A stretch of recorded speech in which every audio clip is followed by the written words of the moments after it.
ये तो विवाद चलते रहे। इतने बड़े हिंदुस्तान है, इतना बड़ा देश है, तो कोई न कोई समस्या तो देश में आती रहेगी और समस्या का हल होता रहेगा। ज़्यादा इसमें चिंता नहीं करनी चाहिए। इतने बड़े मुल्क में अलग अलग धर्म के लोग, अलग अलग जातियों के, अलग अलग भाषा बोलने वाले लोग हैं। सबके अपने अपने एजेंडा होते हैं, राजनीतिक एजेंडा भी होते हैं, सामाजिक एजेंडा भी होते हैं।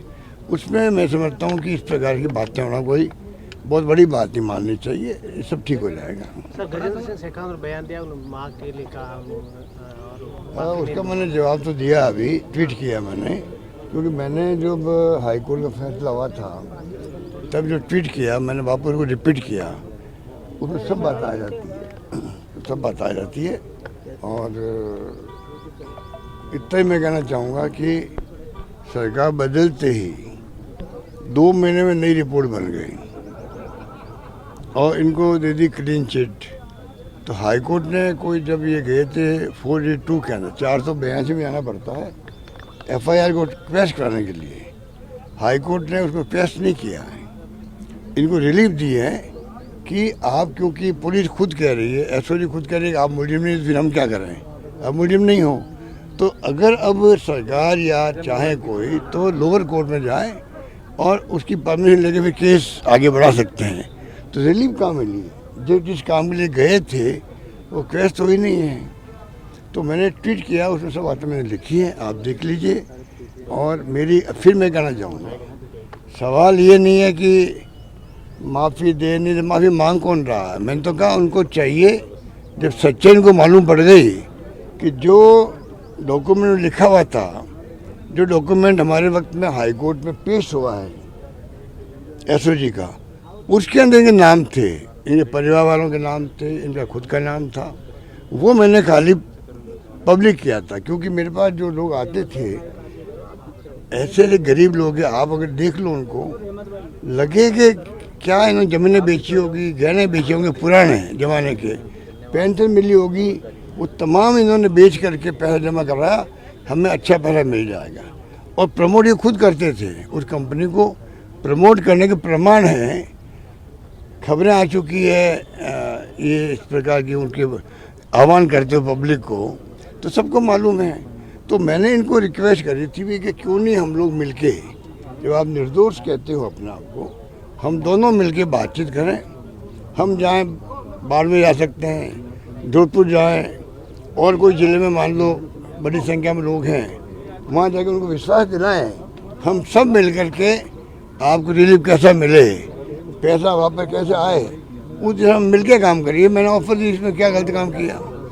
दूसरी बात मैं कहना चाहूँगा, अगर मान लो कांग्रेस सरकार के वक्त में नीयत खराब होती, तो जैसे इन्होंने 2 महीने में फैसला कर लिया, रिपोर्ट नहीं बना दी और इनको क्लीन चिट दे दी, अगर ऐसा ही तरीका हम अपनाते, हमने तो 2 साल लगाए होंगे, अगर नीयत खराब होती तो 2 महीने वाली रिपोर्ट इनकी तरह तैयार होकर के कई लोग ले जाते हैं।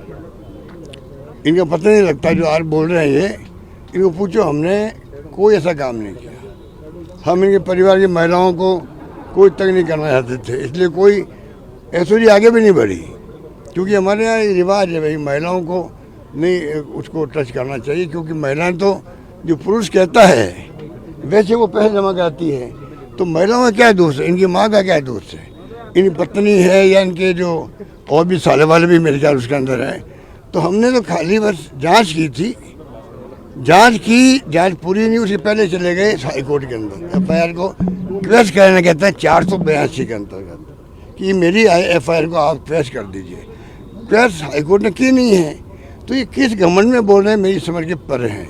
मैं इनको फिर कहना चाहूँगा, अगर आप निर्दोष हैं तो हम साथ निकलें, बातचीत करें, और जो लोग पीड़ित हैं उनको जाके मिलें, और जो संघर्ष समिति हैं उनको विश्वास में लेना भाई हम आपका साथ देना तैयार हैं।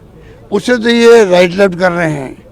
और मैं मतलब माफ़ी नहीं दूंगा, मैंने कभी नहीं कहा माफ़ी दो या नहीं दो, मैंने तो कहा केस इनको विड्रॉ करना चाहिए। मैं फिर कहना चाहूँगा, मुझे कुछ लोगों ने कहा भी था भाई ये खुद ही चाहते हैं भाई कि कोई केस आगे नहीं बढ़े, हम लोग सब समाप्त करते हैं, कोई झगड़ा है तो मुझे खुशी हुई कि भाई चलो ये भी चाहते हैं झगड़ा समाप्त हो। और मुझे इसीलिए मैं आगे बढ़ के मैंने मीडिया को कह दिया कि जब ये खुद चाहते हैं कि केस समाप्त हो, आपस में कोई झगड़ा नहीं हो, तो इसका मतलब ये चाहते हैं भाई कि गरीबों को न्याय मिले।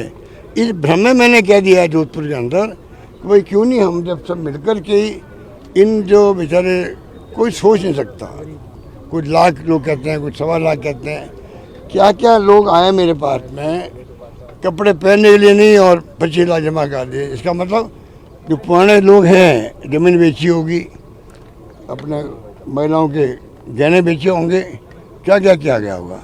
तो मैं अगर मुख्यमंत्री हूँ, गृह मंत्री हूँ, तो मैंने पता किया एसओजी के अंदर, तब मालूम पड़ा कि हमने हाईकोर्ट के अंदर लिख के दे दिया है ये सब मुलजिम है उसके अंदर, अभियुक्त है जो भी कहते हैं इनको। तो मैंने वो बात मीडिया को कह दी जिससे कि जनता को लगे, जो पीड़ित उनको लगे भी सरकार हमारे पक्ष में खड़ी है। ये तो कोई सरकार किसी पार्टी की हो, ये चाहेगी भाई कि लोगों को लगे कि हम आपकी पैरवी कर रहे हैं।